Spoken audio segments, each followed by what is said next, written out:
Thank you, Mr. President. Thank you, our honorable guests. May we request our witnesses to descend the stage.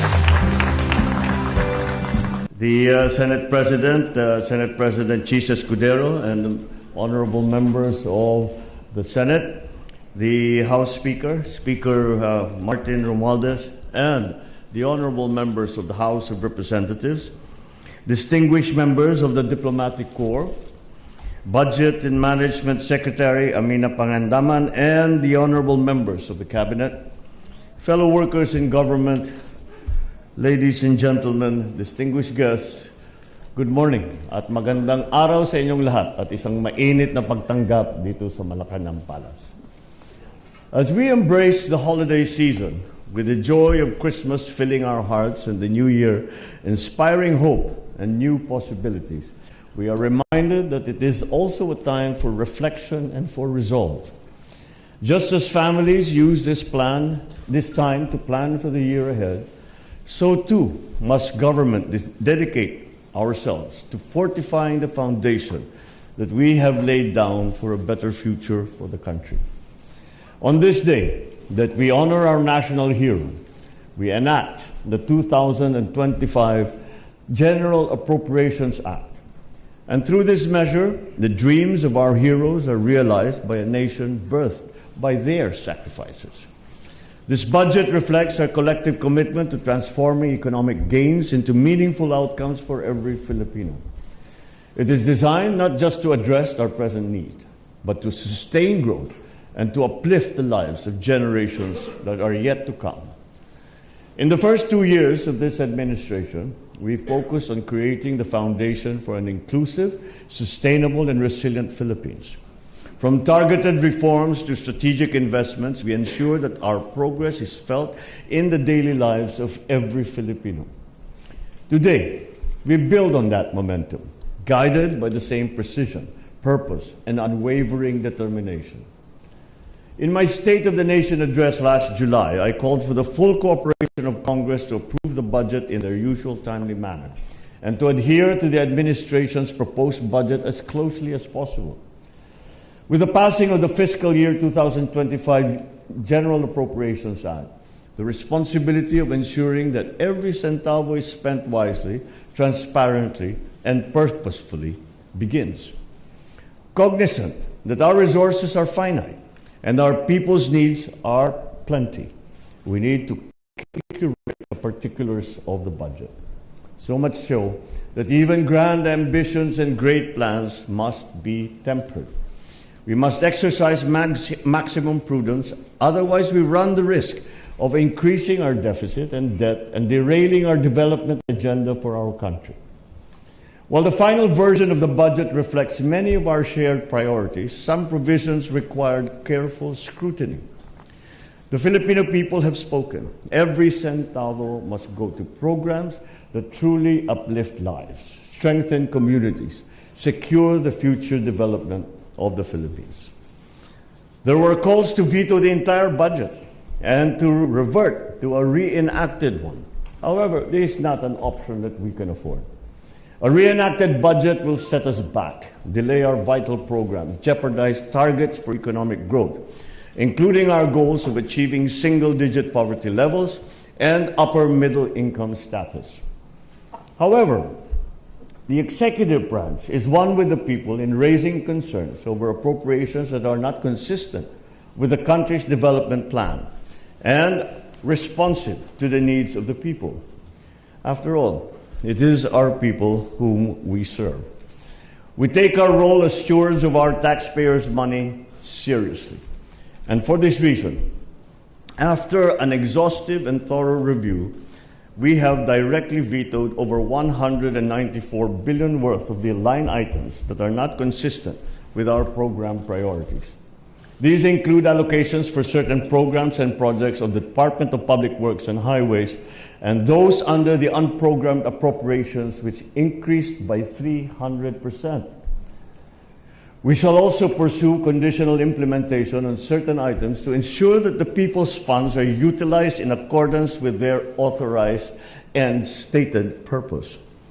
Specifically, To ensure that government assistance is not merely a provisional solution to a persistent issue, we are compelled to subject the implementation of the Ayuda sa Kapos ng Kita program, or AKAP, to the convergence efforts of the DSWD, DOLE, and NEDA. This way, we ensure that its implementation will be strategic, leading to the long-term improvement of the lives of qualified beneficiaries while guarding against misuse and duplication and fragmented benefits. This approach is anchored on a simple yet profound truth. The appropriation of public funds must not break the public trust. In the exercise of our budget execution function and our duty to ensure prudent fiscal management, we ensure that all increases in appropriations and new budgetary items shall now be subject to cash programming, applicable budget execution rules, and vetting and approval of the concerned offices. This way, we guarantee that these programs and projects are implementable and will redound to the benefit of our people. Sa sambayanang Pilipino, nakikinig po kami sa inyo. Salamat po sa inyong pagkilatis sa ating national budget at sa pagpuna sa kaibahan ng isinumite ng Kongreso sa President's proposed budget. Kaya naman po, kahit Pasko, kaming lahat ay nagtrabaho upang pag-aralan ito. Ito po ang ipapasang General Appropriation Act ngayon. Kasama na ang mga veto ay resulta ng aming pagdinig sa inyong tugon. Nakakaasa naman po kayo sa budget na ito. Ipagpapatuloy at papalawigin pa natin ang ating serbisyo sa inyo, alinsunod sa ating Philippine Development Plan ng 2023 to 2028. Titiyakin namin na mananatiling prioridad ang social services. Kasama na rin dyan ang edukasyon ayon sa mandato ng ating saligang batas. Pati na rin ang kalusugan. Sisikapin din po natin na ipagpatuloy at ipagpapatupad ang ating economic services. Kasama ang infrastruktura at agrikultura upang mapalakas pa ang ating ekonomiya at malabanan ang kahirapan na dulot ng pagtaas ng presyo ng bilihin at kalamidad. Titiyakin namin na maipapatupad ang mga plano upang maipababa ang presyo ng pagkain, lalong-lalo na ang bigas. Itutuloy namin ang mga hakbangin upang mapunan ang kakulangan sa mga gusaling pampaaralan at ang mga computer ng mga eskwelahan. Sisiguruhin natin na tuloy-tuloy at mas lalawig pa ang mga benepisyo ng lahat ng Pilipino sa ilalim ng PhilHealth.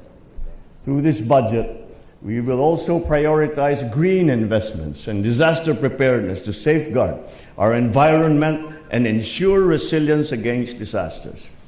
We shall drive innovation and enhance trade and investments to create more quality jobs and to improve productivity. To sustain these efforts, we are advancing governance reforms.